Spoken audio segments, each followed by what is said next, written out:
Thank you for the opportunity to second this very important motion. Indeed, Mr. Speaker, the motion was passed last time, but due to budgetary constraints, the Senate was unable to go and sit in Busia. This time, I hope we'll not hit the same boulder or the same iceberg, but as the indomitable bullfighter, the Honorable Senator from Kakamega has said, it will be an important experience for the Senate to go and sit in this town, Busia town, and see the countryside and sample what this country has in that part of the world. And then you will also understand the impact of the politics of marginalization on communities. Because Busia has got some facilities that are not even available in the entire region. For example, Busia has got cave paintings, prehistoric cave paintings in Kakapel. I hope the Senate will go there and see for itself that we have got prehistoric cave paintings that were done by those prehistoric human beings, but the area is hardly developed, is hardly utilized. If you look at similar sites in Namibia, which I think is the nearest comparison, you will not believe what is happening. Many people will be surprised, many senators will be surprised to learn that Busia has got a big lake, Lake Victoria. And I would love for people to visit the Samia and Bunyala regions of Busia, and especially look at the road transport, the water transport, and how neglected it is. You will notice that it is quite a Herculean task for people to move from one island to another. They will also be able to witness the silting that has brought a lot of flooding to the region, whereby the rivers don't flow into the lake. We will also be able to look at areas like, again, according to the maps by Carlo, hardship areas in Busia, in Bunyala, in Samia, and in Teso North. These are hardship areas which have been clearly indicated to be hardship areas, yet the people who are sent to work there are never paid those hardship allowances. The schools don't get those hardship allowances. And so people will come and see for themselves the kind of challenges we have in a land of plenty, or a land of huge potential. People will also come and see the destruction of wetlands as a result of sugarcane farming. And I hope we also look at the River Yala, the Yala swamp, which we are told is about 17,000 hectares, 11,000 of which are in Busia, 6,000 in Siaya, but all decisions governing the swamp are made largely in Siaya, with Busia left holding the short end of the stick. So we will also come, and it will be a good opportunity because in terms of service delivery, the county is not performing very well. And the Senate sitting in Busia will help us audit and ferret out some of the issues that are leading to underdevelopment. I have finished a forensic audit of the 2022 2023 financial year in Busia. I don't know if there's any other senator in this house who does forensic audits of their counties. I've done that forensic audit. I will be releasing the results tomorrow. But the picture is sad. In terms of public money, Busia is a crime scene. It's a crime scene to the extent that there's a lot of abuse of public funds given to the county government. And I hope that when the Senate comes to Busia, the governor and his team, it will hold their feet to the fire so that we can get some accountability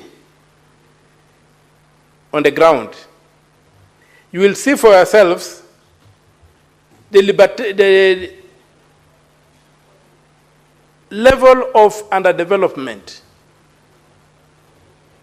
Even right down in the city center, when it rains, you need gumboots to move around. You realize that. You will see the airport that Senior has referred to, where the airplane crashed. It was grabbed. I'm right now litigating in court to get it back.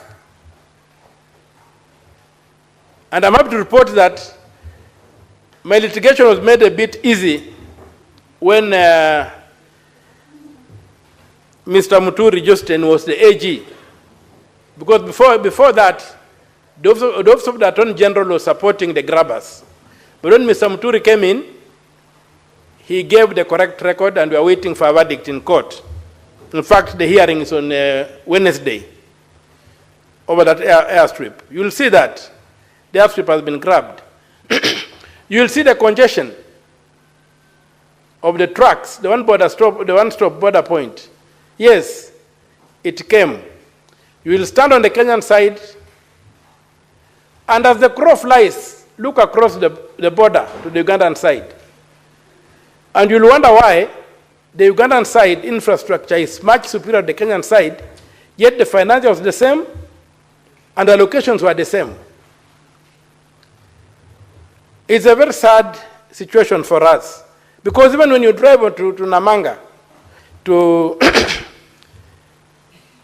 you see the kind of, and then you cross over to Tanzania, and you see that was the funding by the same developer, and you find that the road on the Kenyan side is narrower, it's full of potholes. On the Tanzanian side, the road has been done according to the textbook. So you'll see that in Malaba and in Busia. There is also a border crossing point in Busia that was gazetted years ago. We are having a webinar today. People from Busia were discussing it. It was gazetted. The Ugandan side have done the infrastructure. The Kenyan side is nothing. It would have helped ease the congestion that we usually experience in those towns. So you wonder what is happening and why did we gazette those kind of things. It's also been noted that Busia is the only part of Kenya that had the great apes. Or in Swahili they are called Sokwemutu. The great apes in Atasoy they are called Ichom. And there's a place called Ngelechom, we are in the land of the great apes. When you look at it, sometime in 1952, the colonial government excised some land, about 300 acres, for the preservation of the apes. That land has been encroached on, all the trees have been cut away. The apes have moved to Uganda, to the wind impenetrable forest. They have abandoned Kenya. You will see that vast land sitting there. And maybe the Senate will have a chance to look at it and say, what do we do with this land? I've been engaged in a very active recovery of that land, trying to push away the encroachers who wanted to turn it into sugarcane farms.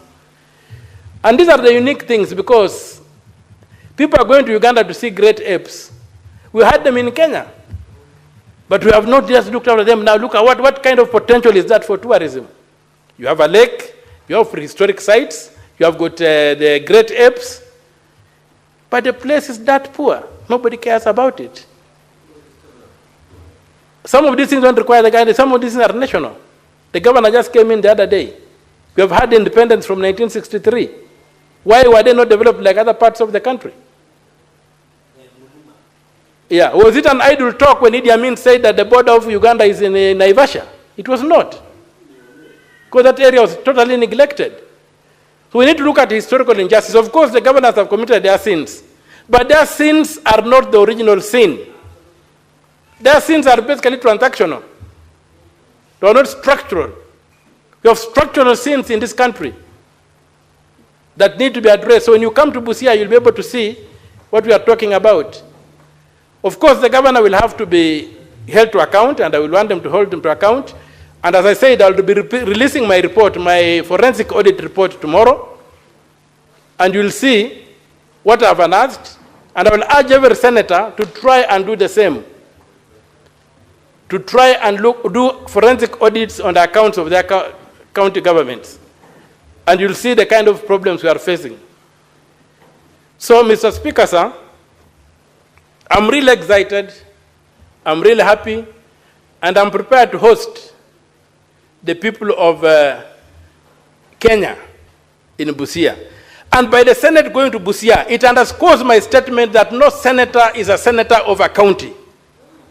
Senators are senators of the Republic of Kenya, but they come from counties. Yeah. In fact, nominated to have bigger constituencies. So, when we come to Busia, you will be coming as senators of Kenya to Busia, but Mr. Speaker, sir, you will come as a senator of Kenya from the great people of Meru. You will not come like the Senate of Meru.